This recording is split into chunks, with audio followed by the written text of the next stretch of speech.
येशू मनाचा, लक्ष्मण पुन्हाचा, आई बापाचा.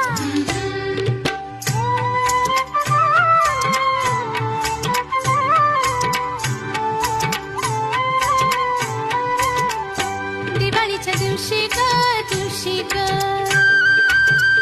दिवाळीच्या दिवशी ग,